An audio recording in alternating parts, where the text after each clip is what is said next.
नमस्कार, मैं हूं रत्ना और आप देख रहे हैं सी न्यूज़ भारत। आइए रुक करते इस खास खबर की ओर।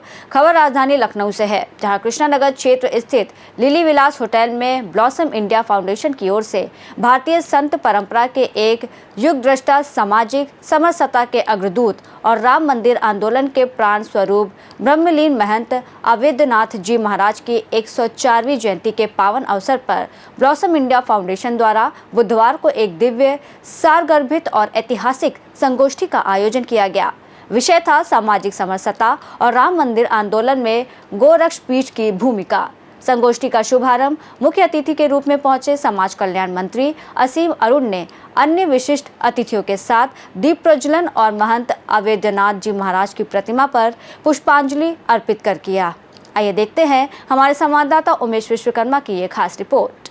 महंत अवैधनाथ महाराज जी की 104वीं जयंती के अवसर पर आयोजित संगोष्ठी में राम मंदिर आंदोलन में गोरक्ष पीठ की भूमिका और सामाजिक समरसता विषय पर वक्ताओं ने अपने विचार प्रस्तुत किए।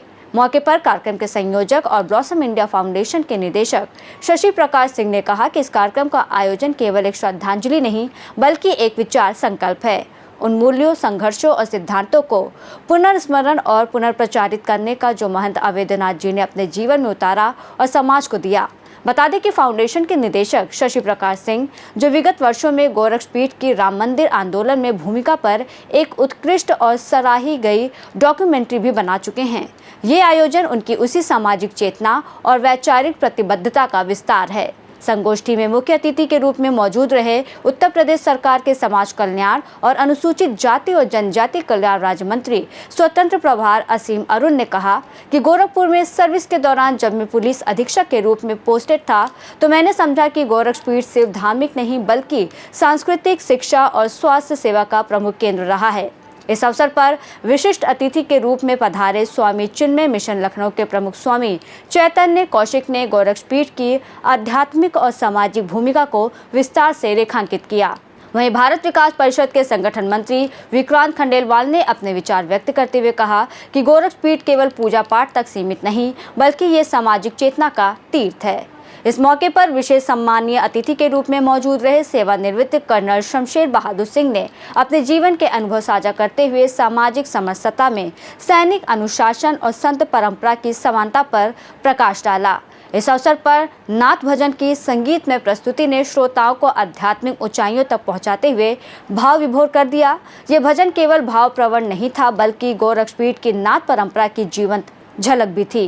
कार्यक्रम का एक और प्रेरणादायक क्षण रहा समरसता सम्मान का वितरण। इस सम्मान से उन विशिष्ट समाज सेवियों को सम्मानित किया गया जो बिना भेदभाव, वर्ग, जाति या धर्म के समाज में समानता, सेवा और सद्भावना का दीपक जलाए हुए है। कार्यक्रम का धन्यवाद ज्ञापन आर.के. भदौरिया द्वारा प्रस्तुत किया गया, जिन्होंने आयोजकों, वक्ताओं, अतिथियों और सहभागियों के प्रति आभार व्यक्त करते हुए कहा कि आज का ये आयोजन केवल अतीत की स्मृति नहीं, बल्कि भविष्य की दिशा है।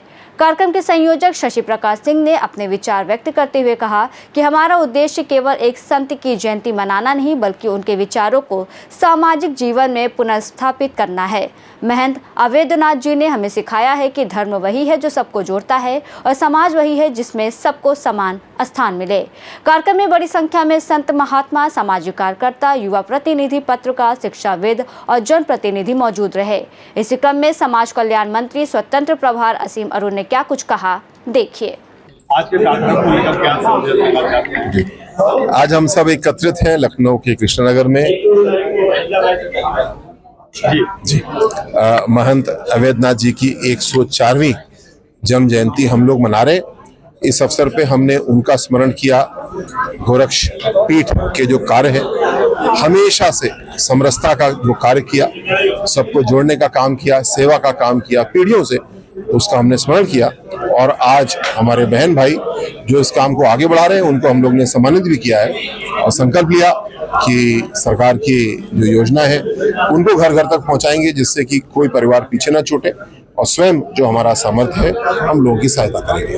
आम जनमानस से क्या अपील करना चाहते हैं? आम जनमानस से अपील ये है कि जो गोरक्षनाथ पीठ की परंपराएं हैं, समरसता की, समानता की, सबको साथ लेके चलने की, आज से नहीं सदियों से, उसके अनुसार हमको चलना है।